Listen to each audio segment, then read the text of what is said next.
Today, we're going to go over the Core Home Fitness Glute Drive Plus.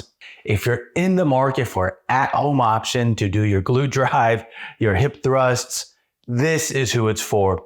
There's a lot of options out there. You scan through Amazon, you scan through Google, you're going to find a lot of at-home options. And this is one of the many of options out there that's pretty popular and it's pretty efficient.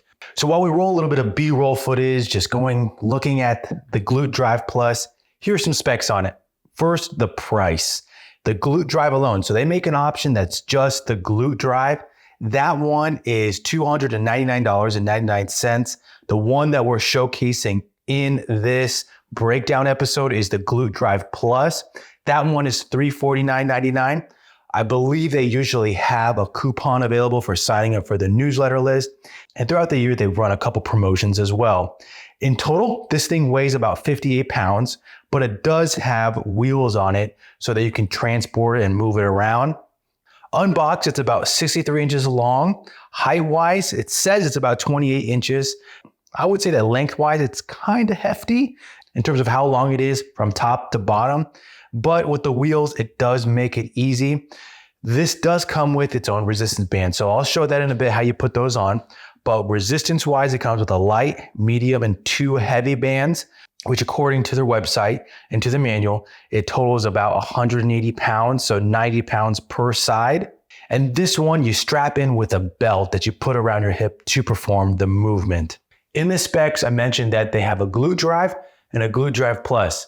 The Plus means that it can transform into a bench. With the bench, this is the bench configuration right here. It's a negative in my book because I'm 5'10", and with my torso length, when I put my butt at the very edge of this bench right here, my full head will hang off. So I'll just demo that right now. So as you can see, my butt is barely on this thing. So I'm going to lean back and you'll see that my full head will hang off here. So when I do chest presses, maybe some tricep extensions, I want to feel confident that this is not going to go anywhere and that I'm comfortable in that exercise. So that's a negative in my book, just the length of their overall bench. But purpose-wise, you're buying this to do hip thrusts, hip extensions.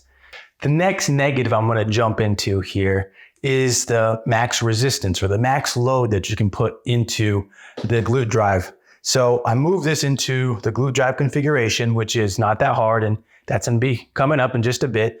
But with these bands in the specs, they say that it goes to a max resistance of 180 pounds. Not to brag, but after one kind of repetition, one familiarity round of doing it, I was able to fully load up each side of it. And that was on my first try with it. If you're just getting started, I think it'll be great in terms of building up with each one.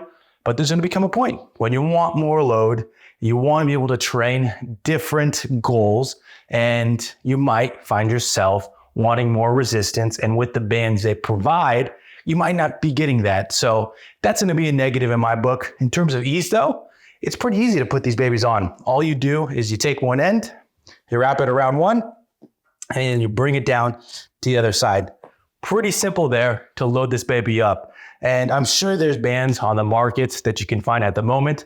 I couldn't find on their website if you could purchase more of these, but that's going to be a nice addition if they ever do that, or if you can find some. The next negative and the last one that I'm going to mention is the belt. While I do think it is convenient to get in, this belt, for the life of me, I can't just figure it out to make it stay on across my waist. It's a little bit of an issue for me to get in, get that belt in a good position. And oftentimes I just find myself, part of it's just hanging off the side. That's not the biggest deal breaker for me. I think in terms of ease, putting the belt on is nice, but it doesn't quite stay in position how I'm guessing the manufacturers would want it to. So something to consider with it. Okay, enough negatives. Time to jump into the positives. Big one for me, especially for at-home fitness, is how easy can you move it? How easy can you transport it from one side of your gym or your house and store it away? I would say, even though I mentioned the length, it's pretty long. With the wheels, anybody can lift up one end. It comes with a handle at the bottom. They can lift it up and they can transport it anywhere they need to. If they want to store it underneath a bed, it's pretty simple for that. It stays in my at-home gym, but I can easily just move it around to where I want to do my hip thrust for that day. Next positive, and one that you should think about when you're buying equipment, is safety. This piece of equipment has a lot of safety features built into it when you're moving it from different positions, whether it's going to be in its hip thrust position or it's going to be in its bench position. There's different locking mechanisms, and you can see one right down at the bottom right here. When it's in its hip thrust position, different locking mechanisms to make sure that it goes in and it stays there.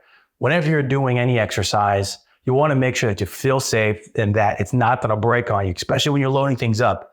I would say that they do a great job in providing the locking mechanisms that helps anybody working out feel comfortable. The next one, in terms of switching between the bench and to the glute drive position, and this is, of course, only relevant to the plus version of this, is that it's pretty simple to move between them. Essentially, all I have to do is switch the bars down here and move it into the upright position at the bottom here. So I'm going to show that in just a second, but relatively easy to make that switch. So when you make that switch between them, of course, you want to make sure that you first remove any tension that's on it. It's not going to be able to adjust between them. After you remove the tension, you want to make sure that you pull the red knob, and it's going to pull that bar up and out. You lay it against it, and you switch the bar that's underneath it. So now I just bring the next one up.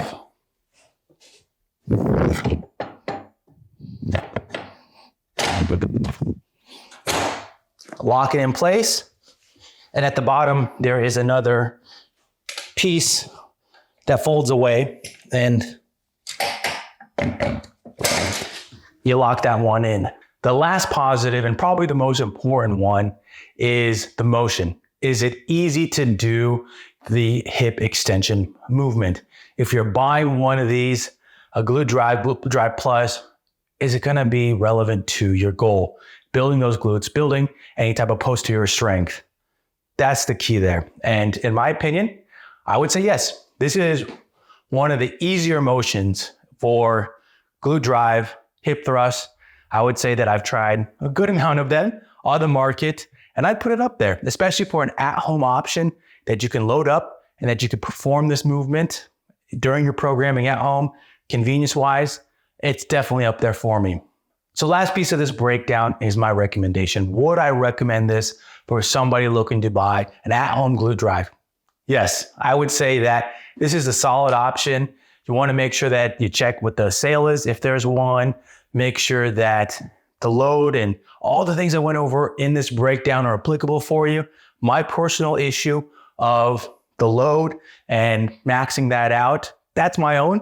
People start at different places in terms of load, building it up. That might not be an issue for somebody watching this. So make sure you're taking those into account. Thank you for watching this episode of The Breakdown. Make sure you check out the 3 workouts that we're dropping every single week on this channel. Like, subscribe, drop a comment. If there's something you want to see in a future breakdown, let us know. But until then, I'll see you in the next one.